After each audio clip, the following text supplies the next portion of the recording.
Hey guys, this is Josh Peak with OKUSA. We are doing another live that we've been doing these regularly with Zach Randall and some other guests. And tonight we have Coach Wes Ruth. And Wes, I appreciate you coming on tonight. We're going to talk about a few different things, but this golf tournament. Let's start with that. You're a UCO guy, and we have 4 teams: OU, OSU, UCO, OCU. So we're kind of got a little bit of a competition going. So tell us a little bit about. Let's talk about. I guess we can first start off. I was gonna go with the golf, but why don't we just start off where you got start? Like, how did you get involved in wrestling? When did it all start for you? Okay. Well, I'm an Ardmore, Oklahoma guy, and I got started wrestling. My dad was a Little League YMCA youth coach when before I was even born, and then got me involved in the Little League when I was 5 years old. I grew up in the Ardmore Takedown Club, and all the way through high school, wrestled for Ardmore High School as well. And he was a wrestler in high school. My uncle was a wrestler in high school. My grandfather used to take them around to tournaments and things like that all over the state, and he just basically took me through the same mold all the way from junior high into high school. Like I said, I was an Ardmore guy, and that's how I got my start, and really haven't ever looked back. Sweet. So then, and where did you wrestle high school again? Wrestled at Ardmore High School.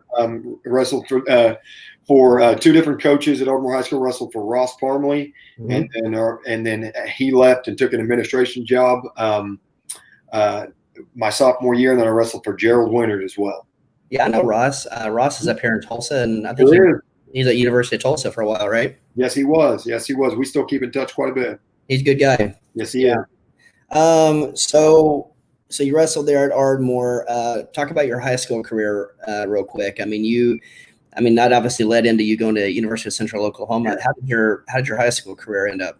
Roller coaster. So as a freshman, being a guy that wrestled a lot of Little League and not a bunch of experienced wrestlers, I thought I was really good, and I found out really fast that I wasn't very good, to the point that it challenged me. I came in one day in November and told my dad I wanted to quit, and he told me, if that's what you want to do, I'm not going to stop you from quitting, but I'm going to tell you I think it's going to be a really big mistake. So him and Ross got together and met. I don't know what they talked about, but Coach Parmley was able to do a few things and kind of get me rejuvenated and reset. And I ended up having a pretty good finishing freshman year. I wasn't good enough to start in the high school. Sophomore year, I was just I probably won 25 matches, probably lost close to 16. I think it was 16 matches and not 20. Just couldn't get over the hump. I was a late bloomer a little bit in some of those things, but I just wasn't prepared for that kind of level. Junior year, I really started to blossom. I was a state runner-up. Senior year, was a state runner-up again. Those dang El Reno boys, I tell you what. I lost to both El Reno guys in the finals. And really it kind of drove me to want to wrestle in college as well. I think had I had a little bit more success, or maybe, win that state title, I probably wouldn't have. Maybe I would have felt I reached all my goals. I felt like I didn't reach my goals. I didn't know what I wanted to do. I got recruited by some small schools. I didn't want to stray too far from home. Got in touch with UCO wrestling coaches, and they set up an unofficial visit for me, and ended up walking on there at UCO. Cool. What year did you graduate high school? 2002. 2002. Yeah. So, El Reno was tough back in the 90s. They were really good. They were really good. Archie had them rolling, and they had a good guy at every weight, man. There was a lot of good kids from El Reno that I wrestled constantly. Yeah. So you guys were you're 4A or 5A then? We were 4A back then, which would be today's 5A. 5A, yeah. So we were in that class. Lawton MacArthur, Ellis Holt had those guys set up. Some of my OKUSA connections started with, my connection with wrestling Mike Miller back in those days and things like that. And the Lawton MacArthur guys and Ardmore guys always got along, battled each other all the time, and they were really good back then. Tulsa Central had great teams with Coach Roberts. Chickasha had really great teams as well with Coach Randall. So, yeah, we wrestled at East Central quite a bit up here. I had a couple guys that East Central went to school with me too. They were tough. It seemed like East Central and El Reno had some good battles all the time. Yeah. Well, tell us a little bit about before we go there, I was going to talk about your UCO career, but two things that I took from that, what you just said, these young guys coming up through high school, freshmen especially, they've just got to realize that it's a journey, and they're going to have some, yeah, Big time. some bruises and scrapes along the way, and they just got to keep plugging. As low as you think you are, I can promise you there's lower. And yeah. as high as you think you are at some point, I can promise you there's another level there. Yeah. There's always more. There's always something better, and you can always climb out of those holes. And then the next step is, if you would have, maybe some of these guys that they didn't win a state title, or they won one state title, right? Or maybe you All-American at Fargo, but you didn't win it. I guess the message there is too that does that keeps you to maintain some hunger. I mean, it keeps you to drive and a little bit. So I guess sometimes you can see guys that achieve a high level early, and sometimes that's hard to maintain a hunger going into a college. Or it is. I was always very impressed with those kids that had a lot of success on the on the high school level, and were able to go and take that into college. Now, obviously, their mindsets allowed for that. Mm-hmm. But some of them, they push so hard in high school and achieve so much that they almost feel like there's nothing left to achieve. I don't know. And a lot of times they have achieved so much success that when they experience failure at that college level, because you're bound to have that, unless you're a small, like 0.5% of the world, you're bound to have some struggles in college, and they don't know how to fight through those things. There's a lot of different factors. So yeah. I had all the answers. I'd be recruiting at colleges and things like that, and I don't have the answers. It's really hard to tell how to tell what's going to be a successful college wrestler. Yeah, but we have the thing we have in Oklahoma, and I'm not saying other states don't, but we have a good pedigree, and so we have so many great coaches right now that come from UCO, OU, OSU, all these schools around. We just got a huge pedigree of some great wrestlers that are coaches that give us some good value, just like yourself and Hardell, and I mean the list goes on and on. We got some great coaches in OKUSA right now that can give some. I mean, it's great for these kids, Absolutely. So let's talk about your career at UCO. Career at UCO was fantastic. It was what really drove my love for wrestling. I probably did not have a love for wrestling when I got out of high school like I did when I got out of college. I was a walk-on at UCO. I was a 500 wrestler. I actually really think my record was 25-25. If I had to go back and look at it, that'd be a Mike Kirk and David James question. Definitely Mike Kirk would have that information there. Sports media director at UCO. I had some really, really good.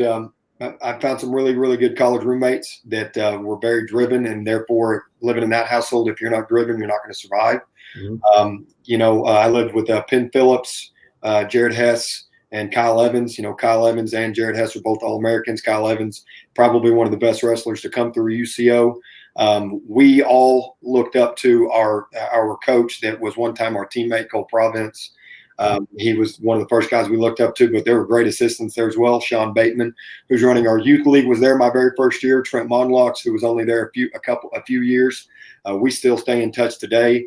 He was a great mentor for us. And then, of course, in my opinion, world famous David James. I mean, he was as good as they come, and everybody tried to please Coach James in some fashion, in some form, and wanted to wrestle and achieve greatness for him in a lot of ways. And I was just always really tickled pink whenever he'd come to me and, if I had the opportunity to wrestle, or if he sat in my corner.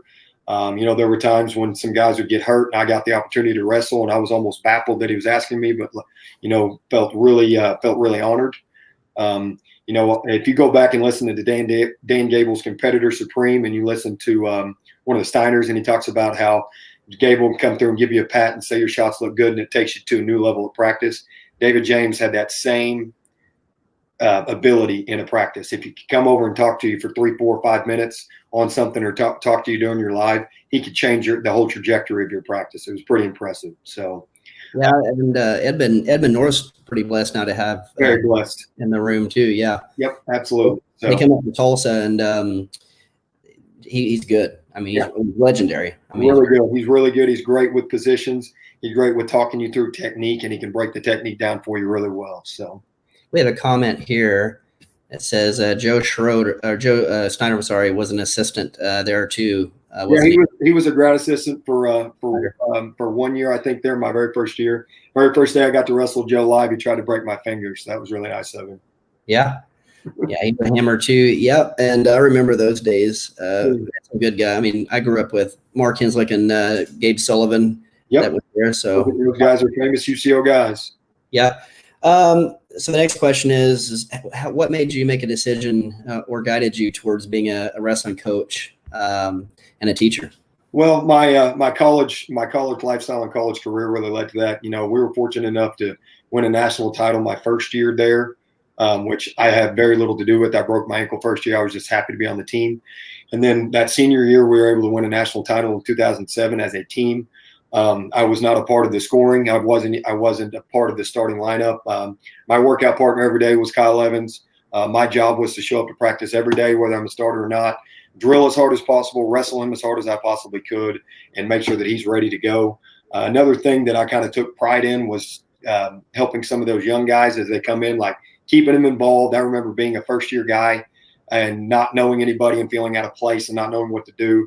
So I kind of took it upon myself as much as possible to kind of get those new guys in and just, even from a social setting, have them around, keep them involved. We had some true freshmen that wanted to go to the national tournament in Kearney, and I can remember one of them couldn't afford to go, and I got somebody I didn't have the money, but I got somebody to say, hey, I'll let you borrow $100, and he jumped in the car and rode up there with us, and things, just little stuff like that.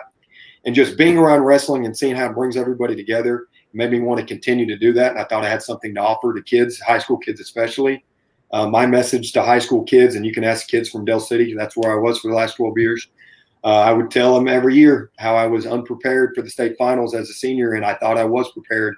And there were a lot of things that I did myself bad that I can see you doing now as a high school kid. And if I can stop you from doing that now, then I've done my job. If I can correct those things now, and got to learn a lot. It also helped set me up just watching Coach James and Coach Cole Province and those other mentors that I had. Watching them coach, it made me want to be like them. So how can I be like them? Well, I can go coach. So and DJ set me up with my first job as an adjunct teacher out of Deer Creek Middle School for 1 year, and then he called me and said, my brother Ronnie James needs a PE coach and a PE teacher and a wrestling coach. You interested? And then the rest is history. Sweet. Yeah. Well, that's good. And so you've done a lot for OKUSA. We'll kind of segue into that. Let's talk about, it was a special year last year for the juniors, and the junior national team won a title. Very exciting. I mean, it lit up. Very exciting. It lit up the arena. And let's talk about how special this group is that you help coach, but also what we have coming up. It seems like from about age, I would say 13, 14, all the way to 18, we're loaded in Oklahoma. Loaded top to bottom. Loaded top to bottom, schoolboys all the way up through juniors.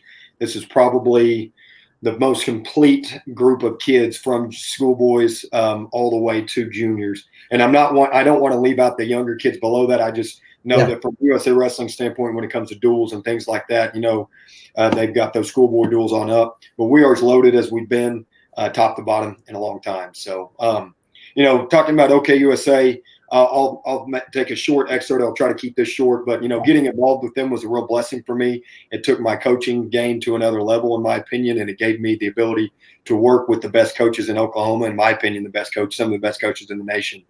I talked about Mike Miller. So we were at a regional tournament, and Locke MacArthur was having a lot of success back then. We were really close with each other. I asked him, what he does with his freestyle. How does he get involved and do the summer stuff? He put me in touch, and that's how I became really close friends with Bobby Cook, who is now the head coach at Duncan. Won a state title with there in Lock Mac, and we talked, and they kind of gave me their playbook and talked me through getting the charter set up and things like that. That turned into me meeting Kevin Crutchmer, who was the chair at the time, and him, as well as the group and the board that worked under him. Kevin Crutchmer, Matt Stevens, the Cook brothers, Cerbers of the world, your West Hardings, all those guys were coaching at the time. Jay Howard, they all opened their doors for me and were great mentors to me and brought me in and gave me an opportunity to coach. And all I started doing was do what they said: get a charter, got it; get kids to freestyle, got it; get into tournaments, got it. And then when you start showing up to tournaments, Kevin would call me and say, what's going on the West Side? What'd you see here, there? Kind of became an outlet for him. We talked things out.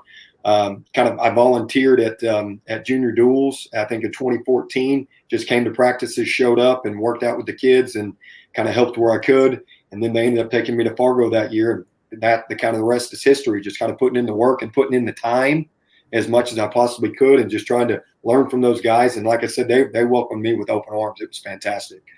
So take all that and work your way up, as positions opened up, take the opportunity to try to better yourself as a coach, become a dual coach, then become a director, and then become junior director, which is the one that everybody watches and pays attention to all the time because it's right here in Oklahoma. And for me, the high school group, they really Oklahoma hangs their hat on that junior group and want to be successful each year, especially with it being in the state. And leading into that 2019 year when we won, there was a lot of things that led to that. So my first year as a junior director, we were able to we got all the way to that Saturday morning of freestyle after having a good Greco showing. I believe we got fifth. We got all the way to Saturday morning, and we got beat by Minnesota that morning, I think. Took us out of the finals. We fell all the way to fourth place. It wasn't because we weren't good enough to win it. We just didn't get it done that morning. Fast forward to next year, get all the way to Saturday morning again, wrestling Ohio, get beat by Ohio. They ended up being champs that year, I believe, if I remember correctly. And I think Minnesota won it that other year. They beat us too. Get beat again on Saturday morning. And I kept telling Bobby Cook and Serber and Miller and those guys that were coaching with us. In 2019, I was like, are we good enough to do it? They said, Coach Ruth, we've been good enough the last 2 years. It's just a matter of whether we get it done in the morning. And we beat Ohio that first match. And I'm sitting there thinking to myself, okay, 1 down. Got 2 to go, but we got to get this next one. The Minnesota match was crazy. Whitcraft got pinned when he's up by like 8-2, and then we're down and out, and DeArmond pins that guy in his little crab roll and sticks him to win the duel. I mean, it was wild, and it was every point mattered. And then we're excited, and then I knew from then on, when we got to the finals there against Illinois, I just felt like there was no way. The way we matched up and the way they wrestled, and then right down to the wire where it's pretty much it's win. If you win, you win the duel. If you don't, you don't. And Luke Serber went out there and took care of business real fast. Was leaving no room for error, and ended up being one of the best moments that I've been a part of with OKUSA Wrestling. And it was right up there with the feelings when we won a national title in college. I mean, it's right up there with one of my favorite wrestling moments ever. Yeah. Well, talk about there's a couple more. We've only been on it about 15, 16 minutes, so we got a little bit of time here. OKUSA, the opportunities, that it provides. Obviously, you talked about Fargo. That's extremely important. Rhett got to go to Fargo last year and had his eyes open a little bit, and I think a lot of people do. We had some good experiences up there. Folk style is important, obviously, but freestyle and Greco and the opportunities OKUSA and USA Wrestling provide for these kids, it's hard to find that anywhere else, Why don't you talk about the opportunities of USA Wrestling? They're, in my opinion, they're second to none. And I don't mean that in a negative light toward anything else. I just mean I feel like they're second to none. I never went to Fargo. I qualified to go to Fargo from a Greco standpoint, which I tell kids now, if you qualify in Greco, sign up. If there's openings in freestyle, you can get those. My dad wanted to send me, but I told you my love for wrestling wasn't where it needed to be at the time, so I chose not to. Played baseball in the summer, hung out with my friend instead of going. Well, when I got to college, most of these guys had gone to Fargo and had seen all these other guys on other levels, and I hadn't seen it. So it's a real eye opener when you go as a college or as a high school coach now and see what you're missing. It really is, and to be able to go to that multiple times, wrestle on that national stage, see those guys, see how they train, see how they compete, and then take that into a college setting, because the ultimate goal for high school isn't just to win that high school title, it's to go on to college. And then when you go to college, that's for bettering your life for the rest of your life.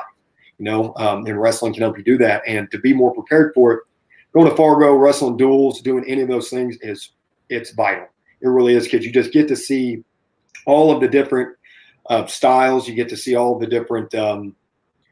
different aspects of the sport that it offers. And there's nothing else like it. I mean, the competition is crazy. The grind is crazy. If you want to get ready for a 3-day NCAA wrestling tournament in Division I, go to Fargo. That's the way to get ready. You got all the weigh-ins. You're staying in hotels. You're wrestling. You're grinding out matches all the time. Like if you want to be ready, that's the way to get ready. Yeah, it really is an eye opener. If you want to get humble, and you want to figure out that you've got a lot of work to do, go there too. Yeah, It's fantastic. It really is, man. It's a great event, and I'm really sad that we missed it this year. I'm sad that we missed duels as well. COVID has been a crazy time. 2020 has been a crazy, crazy year. It really has, and I'll be happy when we get back to the old normal, not the new normal, and get ready for another duels in Fargo in 2021.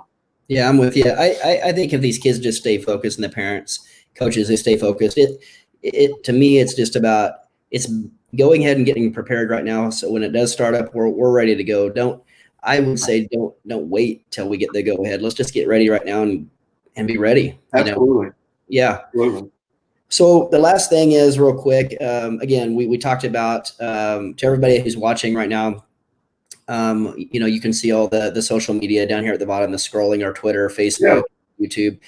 We're having a golf tournament. And if you go to our Facebook page, which you're watching right now, then at the very top, it's tagged, or it's put as the top post that we're having a golf tournament, and you'll see the UCO, OU, OSU, and OCU. You'll see the fundraising tabs there. Of course, we have Coach Ruth on, and he's for the UCO guys. So I'll be pumping out those UCO guys. We need to make some phone calls, need to get the information out. I'd love to see the Broncos roll a little bit and win this fundraising competition. That's for sure. Well, so there you have it. I mean, we're competitive in Oklahoma. We're one team, obviously, but as you can see, we're UCO is trying to win this, and so go to our Facebook page, go to the fundraiser. There's all the different tabs there, but the UCO one is what we're showcasing tonight with Coach Ruth. Coach, I appreciate you coming on. Is there any closing statements or anything you want to say about OKUSA or anybody watching here? No, just keep getting prepared for the season for you high school and junior high and little league guys all the way down. Get prepared for the season. We're going to find a way to get the season going somehow on all levels. I think we're going to get through this. I think by the end of the year, hopefully, that's my gut feeling, my guess, that we can get through this. And 2020 has been a crazy year. It's been a great year in a lot of ways for myself. I actually just had a baby, and so it's been a great change. And she came in healthy through this, so I'm really happy. But I'm really excited to get the wrestling season underway.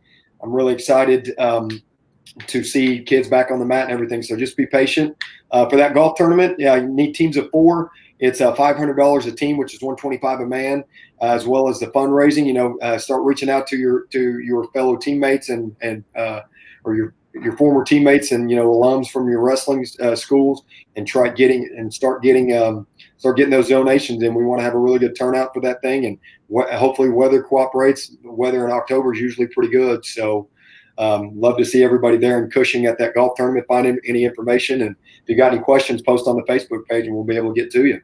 Sweet. Well, you're seeing these. I don't think we've ever had these many comments. I mean, you're seeing Christine Young here commenting, and Colby Robinson here, and you got Kelly and Carissa. This was a good turnout. So I really appreciate you coming on, and that's awesome. We'll be having you on again in the near future. That sounds great. I look forward to hearing from the rest of the guys. Sweet. Thanks, Coach Ruth. Thank you. Have a good one. Thanks, everybody.